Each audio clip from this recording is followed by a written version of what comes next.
کی حالت میں بھی ہماری رہنمائی کرتا ہے، غریبی کی حالت میں بھی ہماری رہنمائی کرتا ہے۔ بندہ جس حال میں ہو ہر حال میں دین اسلام اس کی رہنمائی کرتا ہے۔ کسی صورت میں بھی بندے کو دین اسلام بے یار و مددگار نہیں چھوڑتا۔ اور پھر دین کا سیکھنا یہ فرض ہے۔ خصوصاً جو بھی کام میں کرنا چاہ رہا ہوں اس کام کا شرعی حکم جاننا یہ فرض ہو جاتا ہے۔ ایک بندہ دکانداری کرنا چاہ رہا ہے تو تجارت کے مسائل سیکھنا اس پر فرض ہو جاتا ہے۔ حضرت عمر رضی اللہ تعالی عنہ نے اپنے دور خلافت میں باقاعدہ طور پر یہ آرڈر جاری کیا تھا کہ مدینہ طیبہ میں تجارت وہی کر سکے گا جو پہلے تجارت کا شرعی طریقہ احکام سیکھے گا، ورنہ تجارت کرنے کی اجازت نہیں تھی۔ اب ہم نے روزہ رکھنا ہے تو اس کے احکام پہلے سیکھنے ہیں، تراویح پڑھنی ہے اس کے احکام پہلے سیکھنے ہیں، نماز پڑھتے ہیں مسلمان ہیں الحمدللہ تو اس کے احکام ہم نے سیکھنے ہیں۔ اور یہ باتیں ہم پر علیحدہ علیحدہ ہر بندے پر فرض ہے۔ شادی کرنی ہے، شادی کے احکام جاننا ضروری ہے۔ ہم باقی ساری چیزیں دیکھتے ہیں، کبھی یہ نہیں دیکھتے کہ بچے کی شادی کر رہے ہیں یا بچی کی شادی کر رہے ہیں، آیا یہ شادی کے نکاح کے میاں بیوی کے حقوق شرعی جانتے ہیں، ہم نے ان کو سکھلائے ہیں؟ بالکل اس کا خیال نہیں ہے۔ باقی جتنی واہیات فضولیات ہیں وہ ساری کی بڑی فکر ہوتی ہے۔ کئی سالوں سے جی جہیز اکٹھا کر رہے ہیں، فلاں کر رہے ہیں، فلاں کر رہے ہیں، لیکن یہ چیز نہیں دیکھی جاتی کہ آیا جس کام کو ہم کرنے جا رہے ہیں اس کا شرعی احکام جو ہیں وہ بھی معلوم ہیں یا نہیں ہیں۔ تو روزے کے بارے میں مختلف قسم کے احکام ہیں۔ روزہ نام ہے رکنے کا 3 چیزوں سے: نمبر 1 کھانے سے، نمبر 2 پینے سے، نمبر 3 بیوی سے اپنی ضرورت پوری کرنا جس کو ہم جماع ہم بستری کہیں۔ ان 3 چیزوں سے رکنے کا نام روزہ ہے۔ اب روزے میں ان میں سے کوئی کام جائز ناجائز کھانا پینا یا اپنی شہوت پوری کرنا ہو گیا تو اس سے روزہ ٹوٹ جاتا ہے۔ ہاں البتہ اگر روزے کی حالت میں کسی بندے کو، مرد کو، عورت کو بدخوابی میں احتلام ہو جاتا ہے، غسل فرض ہو جاتا ہے تو اس سے روزہ نہیں ٹوٹتا۔ اور روزے کی حالت میں فرض غسل کرنا بالکل جائز ہے، ضروری ہے، کرنا ہے۔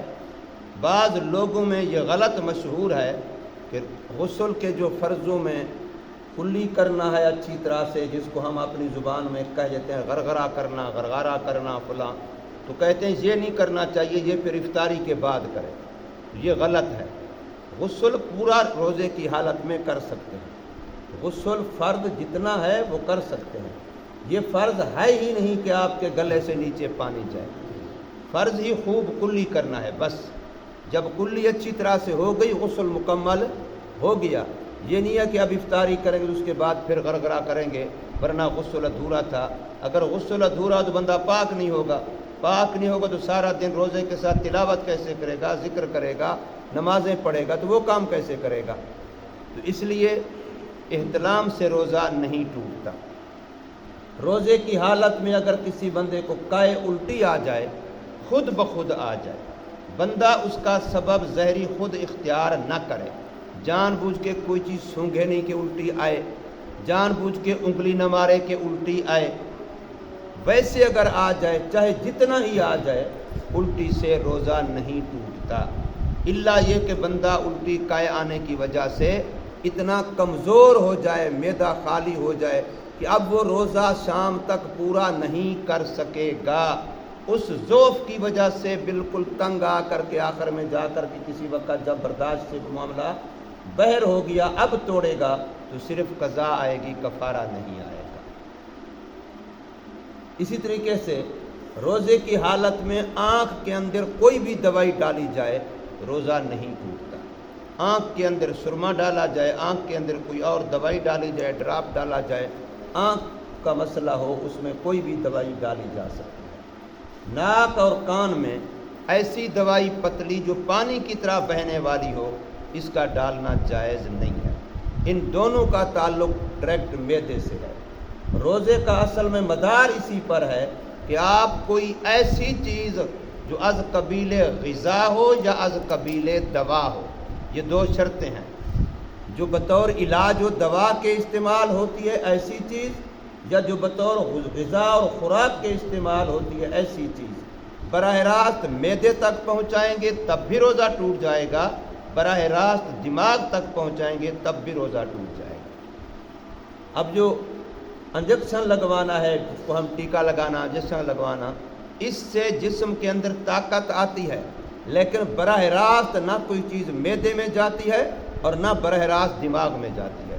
اس لیے اگر روزے دار کو روزے کی حالت میں کوئی مسئلہ بن جائے اور اس کا علاج انجیکشن سے، ٹیکا لگانے سے ہو جائے، بوتل وغیرہ سے ہو جائے، تو پھر اس کے روزے میں کوئی فرق نہیں آئے گا، چاہے وہ گوشت کا ہو چاہے وہ رگ کا ہو، پھر بھی اس سے روزہ ٹوٹے گا نہیں، کیونکہ روزے کے ٹوٹنے کا مدار اس چیز پر ہے کہ براہ راست دماغ میں کوئی چیز جائے یا براہ راست معدے میں کوئی چیز جائے، تو چونکہ ان میں نہیں جاتی اس لیے اس سے روزہ نہیں ٹوٹے گا۔ ناک اور کان کا سوراخ، اس کا ڈائریکٹ تعلق معدے کے ساتھ ہے، اس کی اپنا دماغ کے ساتھ ہے، اس لیے ان میں اگر ایسی بہتی چیز جو پانی کی طرح پتلی بہنے والی ہو ڈالے گا تو اس سے روزے کے ٹوٹنے کا خطرہ ہے، اس لیے روزے کی حالت میں یہ نہ کرے۔ اگر کوئی عورت حاملہ ہے اور اس کو پتہ ہے کہ میں اگر روزہ رکھوں گی تو اپنے جسم کے لیے خطرہ محسوس کرتی ہے، ڈاکٹر مسلمان ماہر بتاتا ہے، یا اپنے حمل بچہ جو پیٹ میں ہے اس کے لیے نقصان کا خطرہ ہے، تو وہ روزہ مؤخر کر سکتی ہے، یعنی رمضان میں وہ روزے نہ رکھے، بعد میں جس وقت بزا حمل ہو جائے، بچہ پیدا ہو جائے، بعد میں رکھے تو اس کو اس قضا پر گناہ نہیں ہوگا، اور اس کو یہ شریعت نے اجازت و رخصت دی ہے۔ اسی طریقے سے کوئی عورت ہے جس کا گود میں بچہ ہے اور وہ بچے کو دودھ پلاتی ہے اور بچہ اسی کے دودھ پر ہی پرورش پا رہا ہے اور کوئی ذریعہ اس کا نہیں ہے، تو اب اگر وہ عورت سمجھتی ہے یا مسلمان جو اس فن کا ماہر لیڈی ڈاکٹر وغیرہ بتاتے ہیں کہ اگر آپ نے روزہ رکھا تو آپ کے جسم میں زیادہ کمزوری ہو جائے گی اور اس کمزوری کی وجہ سے آپ کا دودھ نہیں ہوگا، اور دودھ نہ ہونے سے بچے کی صحت کا مسئلہ، اس کی خوراک کا مسئلہ ہوگا، تو اس عورت کو بھی شریعت نے اجازت دی ہے کہ وہ روزہ نہ رکھے، روزہ مؤخر کرے، بعد میں اس روزے کی قضا کرے۔ اسی طریقے سے کوئی بندہ اتنا بوڑھا ہو گیا یا اتنا بیمار ہے وہ بندہ جس کو مزمن کہتے ہیں کہ اب اس کی بظاہر مسلمان جو اپنے فن کا ماہر ڈاکٹر ہے اور دینی احکام کی اہمیت و عظمت کو بھی اچھی طرح سے سمجھتا ہو، بے دین ڈاکٹر نہ ہو جس کو دینی احکام کی پرواہ ہی نہیں ہوتی، ایسا ڈاکٹر نہ ہو، جو مسلمان ڈاکٹر ہو جس کو دینی احکام، اس کی عظمت کے روزے کی کیا عظمت ہے، اللہ کے حکم کو پورا کرنے کی کیا عظمت ہے، جو اس بات کو سمجھتا ہو، وہ مسلمان ڈاکٹر اگر یہ کہے کہ آپ کی طبیعت اس وقت بھی روزہ برداشت نہیں کر سکتی اور مستقبل میں بھی جب تک آپ کی زندگی ہے، بظاہر ہمارا فن یہ کہتا ہے، طب یہ کہتی ہے، میڈیکل ڈاکٹری یہ کہتی ہے کہ آپ کو روزے رکھنے کی سکت اور طاقت نہیں ہوگی، نہ سردیوں میں نہ گرمیوں میں، نہ علیحدہ علیحدہ کر کے تھوڑے تھوڑے روزے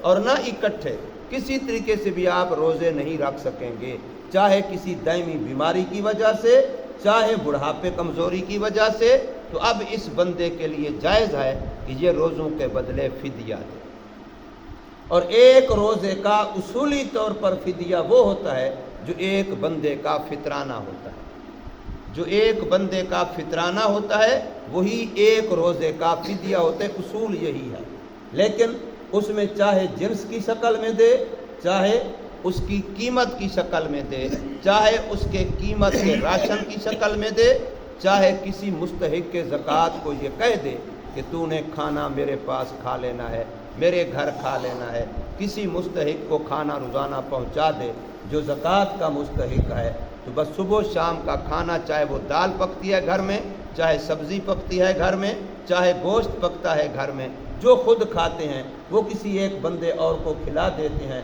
جو مستحق کے زکوٰۃ ہو، تو پھر سمجھو یہ روز 1-2 ٹائم کا کھانا کھلانا ایک روزے کا فدیہ ہے۔ اور اگر نقدی کی شکل میں ہو تو آج کل کم از کم 300 روپیہ ایک روزے کا فدیہ ہوگا۔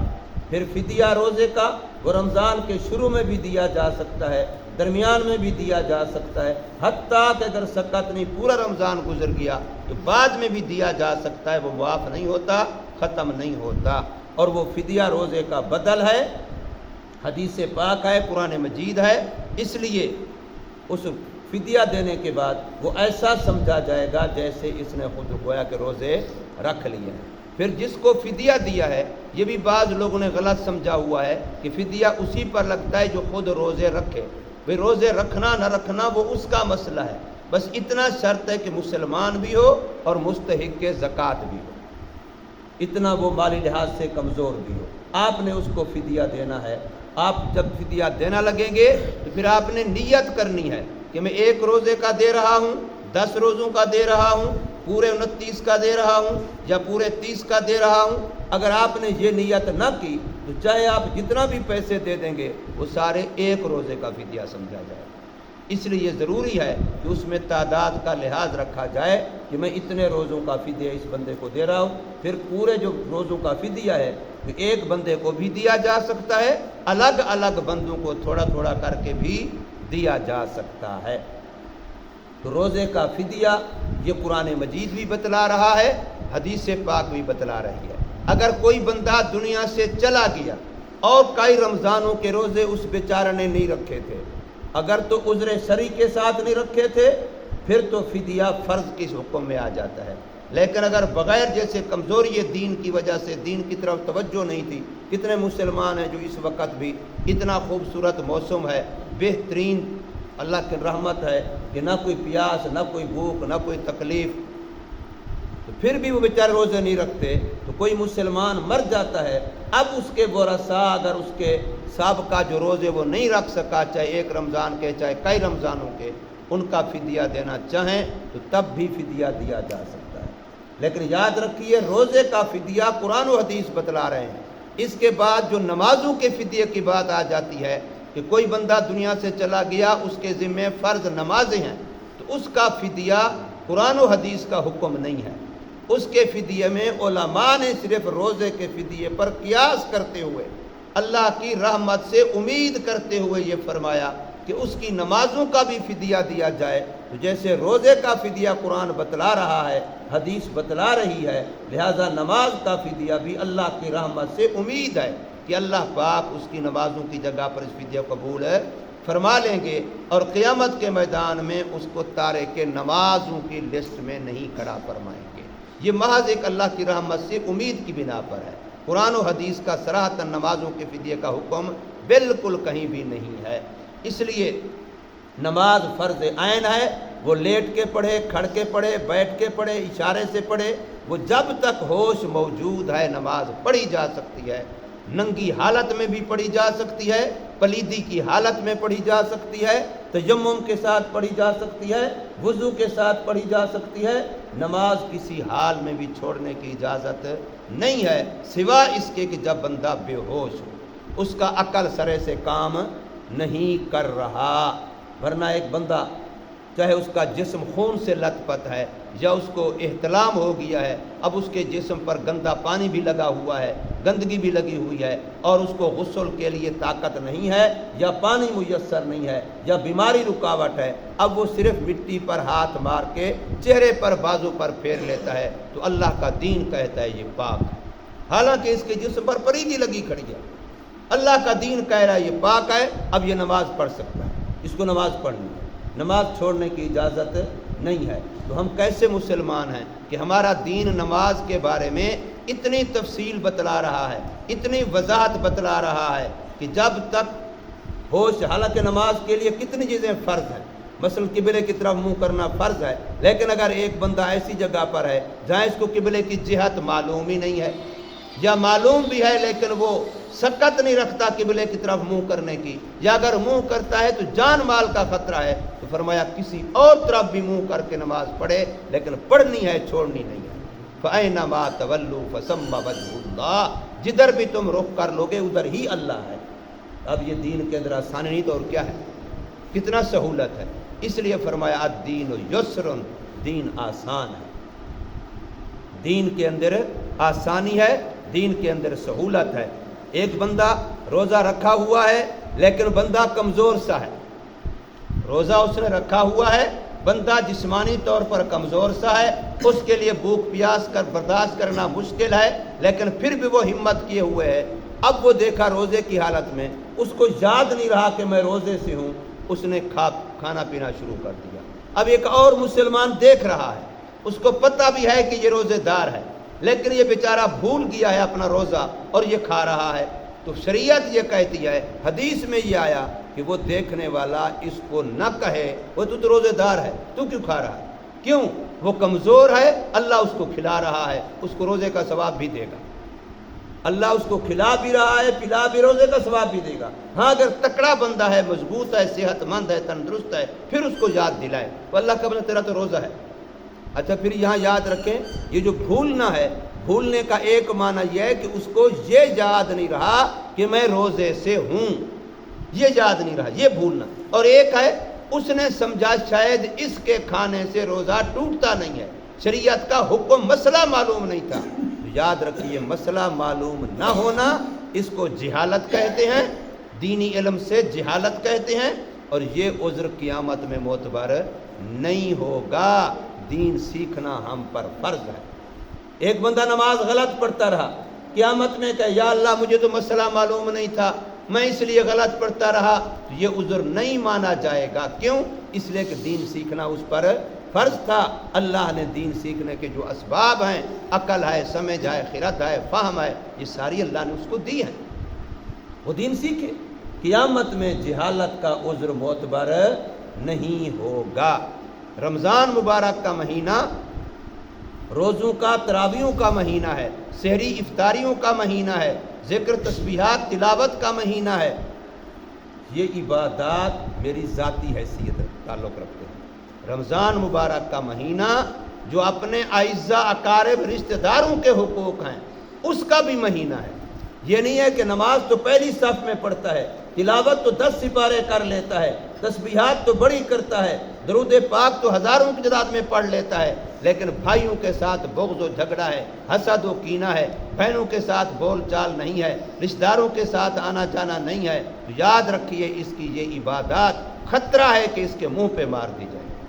اس لیے اللہ کو اپنی مخلوق بڑی پیاری ہے، اللہ اپنی مخلوق کے ساتھ معاملہ ٹھیک رکھنے کا پہلے فرماتے ہیں۔ اللہ کہتے ہیں میں تو سمجھ دو بے نیاز ہوں، مجھے تیری باتوں کی ضرورت نہیں ہے، تو کرے گا تو اپنے فائدے کے لیے کرے گا، لیکن میری مخلوق کو اگر دکھائے گا، میری مخلوق کو اگر ستائے گا، میری مخلوق کے حقوق ادا نہیں کرے گا، تو پھر میں تجھے معاف نہیں کروں گا۔ ہمارے حضور صلی اللہ علیہ وسلم کے صحابہ میں ایک صحابی ہیں، حضرت عبداللہ ابن عمرو ابن عاص رضی اللہ تعالی، بڑے صوفی نمازی تھے، بہت زیادہ پرہیزگار تھے۔ شادی ہوئی، شادی ہو گئی حضرت عبداللہ بن عمرو بن عاص کی، شادی ہو گئی، بیوی آ گئی، اس نے مصلی بچھایا، رات گزار دی، اگلی رات، دوسری رات، تیسری رات، کچھ دنوں کے بعد بیوی نے جا کے شکایت کی کہ میری شادی کس سے کر دی، وہ فرشتہ ہے، انسان ہے، وہ تو کبھی میری طرف دیکھتا ہی نہیں ہے۔ یہ باقاعدہ حدیث میں واقعہ ہے، یہ تو میری طرف دیکھتے، اس کو عورت کی ضرورت ہی نہیں ہے۔ اس کے باپ کو بتایا گیا، باپ نے سمجھایا، اس کا پھر وہی حال، دن کو روزہ رات کو نفل، دن کو روزہ رات کو نفل۔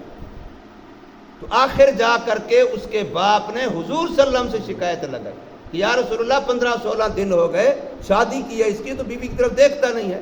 تو پھر حضور صلی اللہ علیہ وسلم کو بلایا اور آپ نے فرمایا اِنَّ لِرَبِّكَ عَلَيْكَ حَقًّا، تیرے رب کا تیرے اوپر حق ہے، عبادت کر، لیکن وَإِنَّ لِجَسَدِكَ عَلَيْكَ حَقًّا، تیرے جسم کا بھی تیرے اوپر حق ہے، اس کو آرام بھی پہنچا، اس کو کھانا پینا خوراک بھی دے۔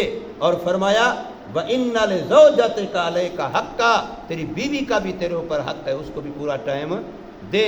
وَإِنَّ لِزَائِرِكَ عَلَيْكَ حَقًّا، اور تیرے ملاقاتی مہمان کا بھی تیرے اوپر حق ہے، اس کو بھی پورا ٹائم دے۔ اور آگے فرمایا الدین، دین یہ ہے آتے کل ذی حق حقہ، ہر حق والے کو اس کا حق پورا دے۔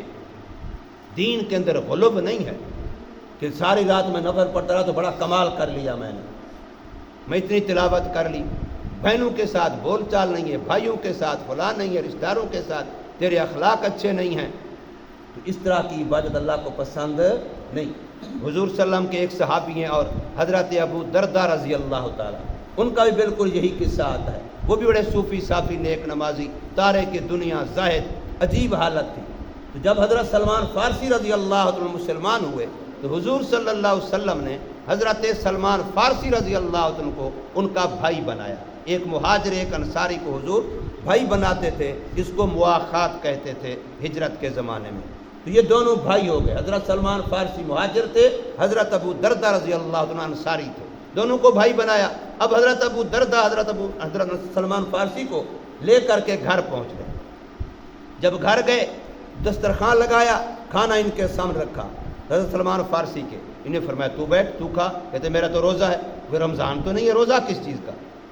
کہتے میرا تو نفلی روزہ ہے، میں نے روزہ رکھا ہوا ہے. انہیں کہا میرے ساتھ بیٹھ کے کھائے گا تو میں کھاؤں گا، ورنہ میں بھی نہیں کھاتا. زبردستی ان کو بٹھایا اور ان کو اپنے ساتھ بٹھا کر کے ان کا روزہ توڑوایا. یہ یہاں پہ حدیث پاک میں لکھا ہوا ہے، میں رات ہی پڑھ رہا تھا، مستقل باب ہے ترمذی شریف کے اندر کہ مہمان کے لیے نفلی روزہ توڑنا جائز ہے. مہمان کے اکرام کے لیے نفلی روزہ توڑنا جائز ہے. تو ان کو اپنے ساتھ بٹھا کے کھانا کھلوایا. پھر اس کے بعد شام ہو گئی. حضرت ابو درداء نے بستر لگایا بھائی سلمان کے لیے، کیونکہ مہمان کی طور پر پہلا دن ہے کہ آپ سو جائیں. تو کہتے میں نے تو نفلیں پڑھنی، لا اپنا بستر، تو بھی سو میرے ساتھ. زبردستی بستر لا کے اپنے ساتھ سلایا. حضرت ابو درداء فرماتے ہیں میں نے سوچا چلو ضد کر رہا ہے، مہمان ہے، بھائی ہے، پہلی دفعہ ہے، ضد کر رہا ہے تو سو جاتا ہوں، جب اس کو نیند آئے گی میں اٹھ جاؤں گا. لیکن انہوں نے چوکی داری کی. جو ہی میں اٹھنے لگوں مجھے کہیں سو جا، نہیں اٹھنے دیا. جب تہجد کا وقت ہے اب اٹھ نماز پڑھ. اب رات گزر گئی. اگلے دن حضور صلی اللہ علیہ وسلم کی محفل میں پہنچے تو حضرت ابو درداء رضی اللہ عنہ نے پوری کارگزاری خود سنائی. یا رسول اللہ، آپ نے مجھے عجیب بھائی دیا ہے، اس نے تو میری بات رکوا دی. میں سارے روزے رکھتا، نفل پڑھتا، یہ تو بریک لگوا دی. تو حضرت سلمان فارسی نے وہاں بالکل یہی تقریر کی کہ اے میرے بھائی ابو درداء، تیرے رب کا بھی تیرے اوپر حق ہے، تیرے جسم کا بھی تیرے اوپر حق ہے، تیری بیوی کا بھی تیرے اوپر حق ہے، تیرے مہمان کا بھی تیرے اوپر حق ہے. لیکن میرا دین اسلام یہ کہتا ہے کہ ہر حقدار کو اپنا حق دو، ہر حقدار کو اپنا حق دو. جب حضرت سلمان فارسی نے یہ فرمایا تو حضور نے فرمایا سادہ کا سلمان، میرے سلمان نے جو کیا وہ بھی ٹھیک کیا، جو فرمایا سو سچ فرمایا. ساری زندگی حضرت سلمان فارسی اس جملے پر جھوم جاتے تھے، فخر کرتے تھے کہ میرے نبی نے میری تصدیق کی. آج میں ایک فتویٰ دوں، میرا استاد کہے کہ میرے شاگرد نے ٹھیک فتویٰ دیا. میں ایک بیان کروں، میرا استاد مجھے تھپکی دے کہ بیٹا آپ نے بہت زبردست بیان کیا، تو میں کتنا خوش ہو جاؤں گا. تو جب امتی کو نبی کہے کہ میرا امتی تو نے سچ کیا تو امتی کے لیے تو بڑا اعزاز ہے. حضرت سلمان فارسی رضی اللہ ساری زندگی اس پر فخر کرتے تھے. اور میں ایک بات کہا کرتا ہوں، مسلمانوں فخر کرو تم بھی. قیامت کا دن جب آئے گا اللہ ہم میں سے ہر ایک کو نبی صلی اللہ علیہ وسلم کے سامنے کھڑا کر کے جب پہلے انبیاء کے حق میں ہم گواہی دیں گے کہ پہلے انبیاء نے اپنے دین کی تبلیغ اور دعوت پوری کی پوری اپنی امتوں کو پہنچائی ہے، تو قرآن کہہ رہا ہے کہ گواہ یہ امت ہو. نبیوں کی گواہ امت محمدیہ ہوگی، اور پہلی امتیں جھوٹی وہ پھر جرح کریں گی. یہ امت کیسے گواہی دے سکتی ہے؟ یہ تو نوح علیہ السلام کے زمانے میں نہیں تھی، یہ تو ہود علیہ السلام کے زمانے میں، سلیمان علیہ السلام کے زمانے میں نہیں تھی. یہ جب نہیں تھے تو پھر یہ گواہی کیسے دیتے؟ ہزاروں سال بعد میں آئے ہیں. یہ امت کہے گی ہم اپنے دیکھنے پہ گواہی نہیں دے رہے کہ ہم سے زمانہ پوچھتے ہو، ہم تو اپنے نبی سے سننے پہ گواہی دے رہے. مخبر صادق کی خبر، قرآن مجید کی خبر، کلام الہی اور کلام نبی کی بنا پر ہم گواہی دے رہے ہیں کہ حضرت نوح علیہ السلام، حضرت ابراہیم علیہ السلام، اسماعیل علیہ السلام، اسحاق علیہ السلام، یحییٰ علیہ السلام، زکریا علیہ السلام، ایک ایک نبی نے اپنی امتوں کو پورا دین سکھایا، سمجھایا ہے. کسی نبی نے کوئی کمی بیشی نہیں کی. ہم گواہی دیتے ہیں تو پھر میرے نبی فرمائیں گے قیامت کے دن میرے اس امتی نے سچ کہا. میرے اس امتی نے سچ کہا، میرے اس امتی نے سچ کہا۔ جیسے حضور نے زندگی میں دنیا میں سلمان کی تصدیق کی ہے رضی اللہ تعالیٰ عنہ، ایسے حضور قیامت کے دن ہم میں سے ہر ایک کی تصدیق کرتے۔ کتنا بڑا اعزاز ہے۔ بس میرا اور آپ کا فرض یہ ہے میرے بھائیوں کہ ہم حضور کے غلام بن کے رہیں، حضور صلی اللہ علیہ وسلم کے امتی بن کے رہیں، جئیں بھی تو حضور کی غلامی میں، مریں بھی تو حضور کی غلامی میں، بس امتی شمار ہو گئے، رب کعبہ کی قسم ہے جنت آپ کا انتظار کر رہی ہے۔ بس اس پر مر جائیں کہ ہم حضور کے غلام ہیں۔ میرے آقا کا فرمان ہے کل امتی یدخلون الجنہ، میری ساری امت جنتی ہے۔ اس سے بات کیا ہے؟ حضور کا فرمان، جو میرا امتی بن کے مرے گا اس کے لیے جنت پکی ہے۔ خطرہ یہ ہے نفس و شیطان کا کہ وہ ہمیں بظاہر تجھے لگتے ہیں کہ جی ہم امت میں ہیں، لیکن ثانی تو قیامت میں اللہ کے یہاں لگے گی نا کہ کون کھرا ہے کون کھوٹا ہے، کون کیا ہے کون کیا ہے، پتہ تو اس وقت چلے گا نا۔ یوں کہنے کو تو سارے کہتے ہیں۔ اس لیے میں اور آپ حضور صلی اللہ علیہ وسلم کے امتی بن کے رہیں اور حضور کے غلام بن کے رہیں، اور حضور کے امتی غلام بننے کا معنی حضور کی اطاعت ہے۔ فرمایا میری ساری امت جنتی ہے الا من ابا، مگر جس نے جنت میں جانے سے انکار کر دیا۔ صحابہ نے پوچھا یا رسول اللہ ایسے بھی لوگ ہوں گے جنت میں جانے سے انکار کریں گے؟ تو میرے آقا نے ارشاد فرمایا ہاں سنو، من اعطانی فقد دخل الجنہ، جس نے میری اطاعت کی وہ جنت میں داخل ہو گیا، ومن عصانی فقد ابا، اور جس نے میری نافرمانی کی گویا اس نے جنت میں جانے سے انکار کر دیا۔ اللہ تبارک و تعالی ہمیں سمجھ نصیب فرمائے، عمل کی توفیق۔